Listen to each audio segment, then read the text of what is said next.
day and get half drunk at night, waking at 4 to soundless dark, I stare. In time, the curtain edges will grow light. Till then, I see what's always really there. Unresting death. Alright, stop what you're doing right now and listen to what I have to say. Devs is one of the greatest shows I've seen in a long time. If you haven't heard of it, it's an FX show that you can watch on Hulu. One of the reasons I love it so much is because it's one of the few shows that doesn't overstay its welcome.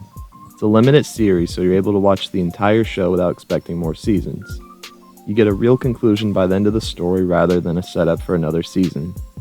I've always hated that because I always feel like so many shows follow the same routine and end up getting canceled. I don't know, I think it's just wrong to blue ball your audience like that. Devs does the exact opposite. Now, you're not gonna get the exact ending that you expect from this show. I don't want to spoil it all, so I'm gonna try my best to convince you to watch it without throwing too much out there. First, I'll start with the concept.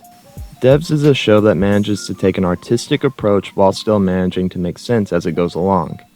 In the show, Devs is a group of developers that believe they're messiahs because of what they've created. I don't want to give away exactly what it is that they create because I think that's what really reels you into the show.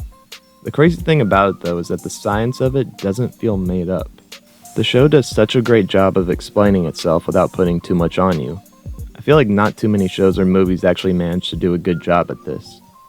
I love the movie Inception, but I felt like every other scene was trying to explain itself as if the audience would understand it.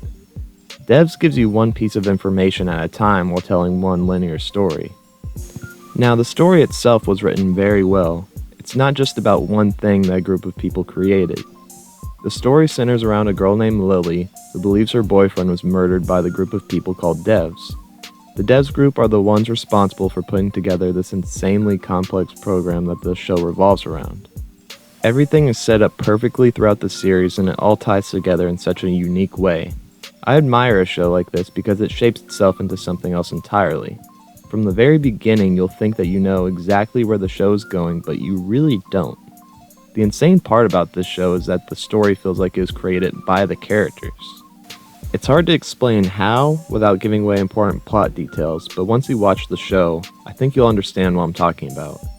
I really just love how real the whole thing felt. Maybe that's because it's one of the few shows that isn't jam-packed with special effects. I've really gotten tired of that because I feel like it takes away from the realism of the story that you're watching. I must say that this show also has beautiful cinematography and set design. It's so visually pleasing and somehow manages to never get old. Not to mention, it has a very strange style that I love and never would have expected from a TV show. Okay, so the last thing I want to bring up is the characters. They're kind of a hit or miss. First, I'll start with Nick Offerman's character. He's probably my favorite in the entire show. I think that's partly because I've rewatched Parks and Recreation like a million times. I did not sleep for 1 second last night, and I cracked the bottom of the toilet bowl. Oh, God. His character in this show feels neither good or bad, but he's really entertaining to watch. Nick Offerman's performance in this show is so fucking good. Even though his voice always sounds the same, he delivers his lines so well. He plays someone that is so intelligent, and everything he says in the show is always entertaining to hear. The next character I want to bring up is this character named Kenton, and he honestly feels like the main antagonist of this show because he's definitely supposed to be the most hated character. What bothers me though about him is that he's always attacking people effortlessly. It just didn't feel completely realistic to me because I'm pretty sure I could kick this guy's ass, but that's just my opinion. I also want to bring up a group of characters I love from the show, which is the people in the Devs group. I think the reason I love them so much is because they all inherit the same qualities as Nick Offerman's character while still offering their own unique character traits. I think they also have a really great relationship between each other. Now, it's time to bring up the main character, Lily. I saved her for last, not because she's the main character, but because she's just kinda difficult to watch at times.